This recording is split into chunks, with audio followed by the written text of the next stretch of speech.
भाईजान नूर खान बेस में आके गिरा है। ये अटैक हुआ है नूर खान बेस पे।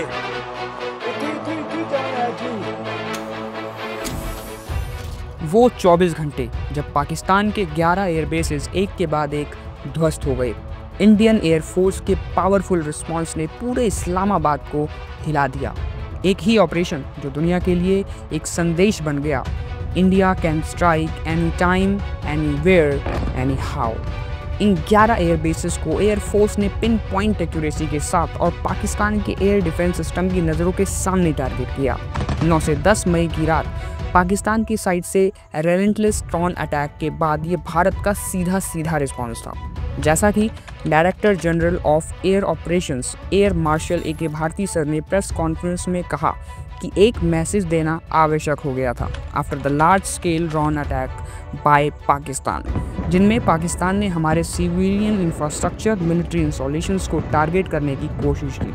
इस वीडियो में हम जानेंगे आखिरकार किन वेपन्स का यूज़ किया गया और किन किन एयरबेसेस को किस तरीके से टारगेट किया गया, वो भी 100% सक्सेस रेट अचीव करते हुए।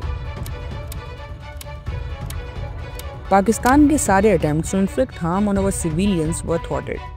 इंडिया के एयर डिफेंस सिस्टम्स ने सक्सेसफुली ऑलमोस्ट सारे ही एनिमी ड्रोन्स को इंटरसेप्ट किया, but same can't be said for Pakistan. जवाबी कार्रवाई में इंडियन एयरफोर्स ने पाकिस्तान के काफ़ी प्रीमियर, जिसको अगर हम आसान भाषा में बोलें तो काफ़ी इंपॉर्टेंट एयर बेसिस को निशाना बनाया। इन अटैक्स के बाद एक मैसेज इस्लामाबाद पहुंच चुका है। तो पहले ये जानते हैं कि आखिरकार कौन से ये एयर बेसिस हैं जो पाकिस्तान एयरफोर्स के लिए इतने इम्पॉर्टेंट है एंड जहां इंडियन एयरफोर्स ने रातों रात सुबह कर दी। Noor Khan airbase situated in Rawalpindi. Murid airbase जो कि पाकिस्तान के चकवाल डिस्ट्रिक्ट में स्थित है।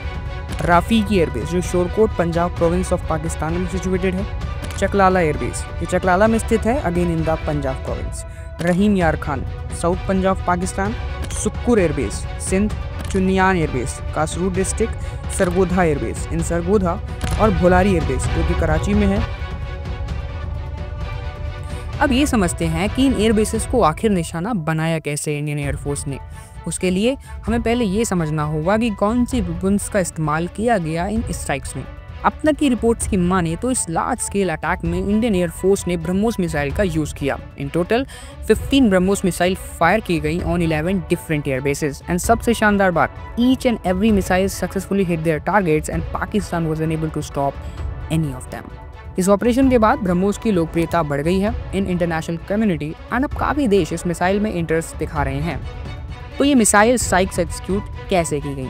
आईएएफ ने अपने ग्राउंड लॉन्चर्स और Su-30 MKI एयरक्राफ्ट का यूज़ करते हुए ब्रह्मोस को फायर किया। आईएएफ की इन्वेंट्री में 262 Su-30s हैं, जिनमें 40 Su-30s ब्रह्मोस को फायर करने के लिए मॉडिफाई किए गए हैं। इन्हीं Su-30s का इस्तेमाल करते हुए भारत की सीमा के अंदर रहकर हमारे Su-30s ने इन मिसाइल को लॉन्च किया, which successfully hit their targets. BrahMos एक काफ़ी कैपेबल मिसाइल है जो कि साउंड की स्पीड से 3 गुना ज़्यादा ट्रैवल करने में सक्षम है। At the same time BrahMos के एडवांस सेंसर्स एंड इलेक्ट्रॉनिक इसको इतना स्मार्ट बनाते हैं कि ये ज़मीन से सटते हुए फ्लाई कर सकती है और दुश्मन के रडार्स को अवॉइड कर सकती है। But to be safe and sure, IAF ने इन स्ट्राइक से पहले पाकिस्तान के कुछ एयर डिफेंस रडार्स पिछले दिन न्यूट्रलाइज कर दिए थे to make way for the missiles and make it extremely difficult for Pakistanis to intercept our missiles. Pakistan was unable to do anything and we targeted their key air bases in front of their eyes in broad daylight and in dark night. In strikes में Pakistan air force को अच्छा खासा damage हुआ है। One साब एराई एवेक्स aircraft जो कि एक काफ़ी सिग्निफिकेंट अचीवमेंट है आईएएफ के लिए। क्यों, ये हम अभी आगे डिस्कस करेंगे। एटलीस्ट 1 F-16 जिनके नंबर्स ज़्यादा भी हो सकते हैं, multiple air defence radars and multiple transport erectors launchers vehicles. जिन एयरक्राफ्ट्स को आईएएफ ने डिस्ट्रॉय किया, ये लॉसेस मेनली पीएएफ के भोलारी एयरबेस में हुआ है, जहां पे आईएएफ की स्ट्राइक में कम से कम 3 से 4 ब्रह्मोस मिसाइल ने इस हैंगर को निशाना बनाया, जो अभी आप देख पा रहे हैं। बैटल डैमेज असेसमेंट के हिसाब से इस हैंगर में जब ब्रह्मोस मिसाइल गिरी, उस वक्त पाकिस्तान एयरफोर्स का एक साब एराई एवेक्स एयरक्राफ्ट पार्क था विद अदर एयरक्राफ्ट्स टू, जो कि मोस्ट लाइकली F-60s ही थे। अब ये पर्टिकुलर एयरक्राफ्ट को ज़मीन पर ही खाक कर देना आखिर क्यों इतनी बड़ी अचीवमेंट है IAF के लिए? एक चीज़ समझनी ज़रूरी है। एवेक्स एयरक्राफ्ट किसी भी एयरफोर्स की हवा में उड़ने वाली आँख, कान और नाक होते हैं। ये एयरक्राफ्ट एडवांस सेंसर्स और रडार से इक्विप्ड होते हैं और हवा में as a moving control room की तरह काम करते हैं। और हाँ, ये काफ़ी एक्सपेंसिव होते हैं। इनका लॉस किसी भी एयरफोर्स के लिए बहुत भारी नुकसान होता है।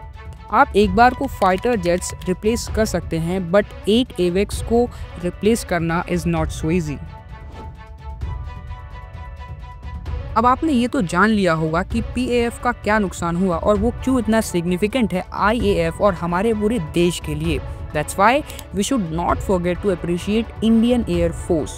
IAF ने ये साबित कर दिया कि they are the undisputed kings of the aerial warfare in the Indian subcontinent and ज़रूरत पड़ने पर Indian Air Force पूरी पाकिस्तान एयर फोर्स को पैरालाइज कर सकती है चंद घंटों में ही। The message is loud and clear this time, ये चीज़ एक बार फिर साबित हो चुकी है कि IAF maintains the edges in technology and tactics. Our aim was not to inflict casualties, but in case there have been, it is for them to count. Our job is to hit the target, not to count the body bags.